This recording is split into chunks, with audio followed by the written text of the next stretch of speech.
Hai semua, sudah update firmware kah drone kalian? Berbicara tentang firmware drone DJI, ternyata banyak pro dan kontra terkait hal tersebut. Ada pihak yang sangat menyarankan agar drone kalian selalu update pada versi firmware terbaru terkait dengan perbaikan dan pembaharuan data pada program. Selain itu, update firmware juga mengacu pada regulasi penerbangan RC terkait aturan zona terbang setiap negara.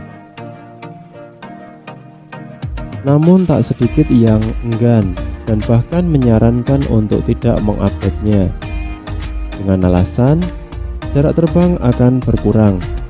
Semakin sering muncul notifikasi ini itu.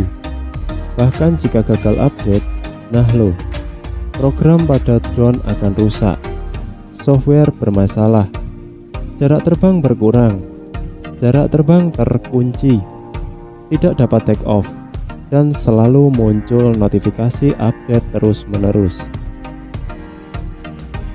Lalu pertanyaannya, sebaiknya bagaimana yang harus dilakukan oleh user atau pilot DJI? Sebaiknya update firmware atau tidak? Sebelum kita jawab, mari kita bahas lebih serius tentang proses update firmware.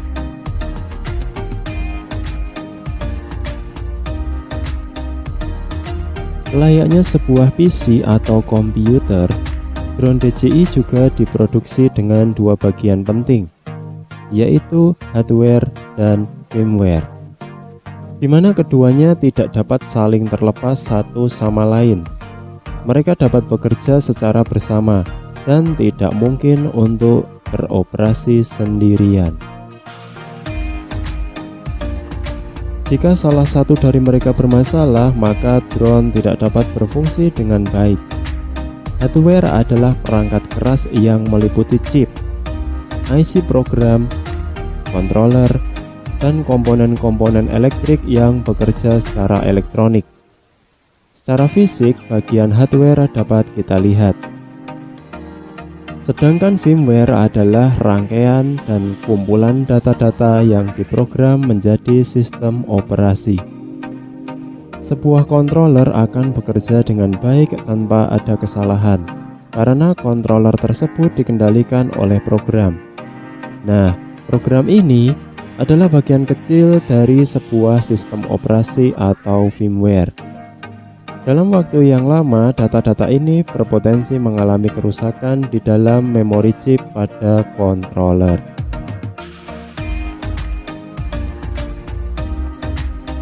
Drone DJI terdiri dari banyak microcontroller yang dikendalikan oleh banyak program. Semakin banyak perangkat pada drone seperti kamera, sensor-sensor, dan fitur-fitur autopilot, maka kapasitas data pada firmware akan semakin besar. Setiap perangkat yang dibuat menggunakan sistem operasi akan selalu mendapat informasi update firmware terbaru dari produsennya sebagai bentuk tindak lanjut, perbaikan dan pengembangan sistem terkait aturan operasi dan regulasi. Proses update firmware bertujuan mengganti semua atau sebagian data sistem menjadi data versi terbaru yang dikeluarkan oleh produsen. Berhasil atau tidaknya proses update firmware ditentukan oleh beberapa faktor. Fakta-fakta di lapangan yang kami temui diantaranya sebagai berikut. Update firmware drone akan sukses dengan catatan semua hardware memori chip pada drone benar-benar sehat, dapat membaca file, menerima, dan menyimpan file firmware hingga 100%. Jika update firmware selalu gagal meski dicoba berulang-ulang, berarti ada beberapa atau sebagian memori chip yang bermasalah, tidak dapat membaca, menerima, atau menyimpan file data yang baru.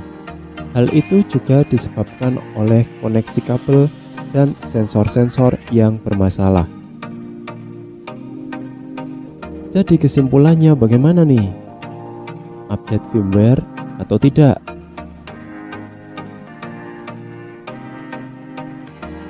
Saya pikir jawaban yang paling tepat dan bijak ada pada isi kepala kalian masing-masing. Setelah penjabaran yang saya jelaskan tadi, pilihan pertama, selalu update firmware agar data-data sistem selalu diperbaharui. Mengurangi potensi gagal sistem, error, kerusakan data, update pada regulasi, dan menghindari malfungsi saat diterbangkan. Jika kalian memilih opsi ini, kalian harus bersiap-siap dengan kenyataannya. Update sukses atau gagal. Jika sukses, artinya semua hardware oke. Dan jika gagal, kalian harus merogoh kocek untuk perbaikan hardware yang bermasalah. Pilihan kedua, selalu abaikan jika muncul notifikasi versi firmware terbaru. Tentunya dengan resiko juga. Lama-kelamaan data sistem rusak. Muncul warning error pada bagian tertentu.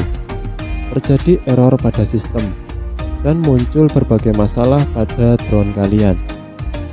Meskipun ada yang mengklaim firmware lama tidak pernah update baik-baik saja, tidak pernah ada masalah. Saya pikir itu hanyalah sebuah kebetulan yang tidak bisa didapatkan setiap orang. Jadi, biarlah kalian bijaksana terhadap drone kalian. Mengerti dan tahu betul kondisi drone kalian. Apakah perlu update atau tidak? Dengan segala resiko yang harus dihadapi dan tanggung jawab yang besar saat kalian menerbangkannya. Sekian bahasan kita kali ini. Jika ada salah ucap, Ricky mohon maaf. Jika ada kata yang tak berkenan dan tak pantas, mohon dimaklumi dan dikoreksi. Semoga bermanfaat. Saya undur diri. Sampai jumpa di video berikutnya.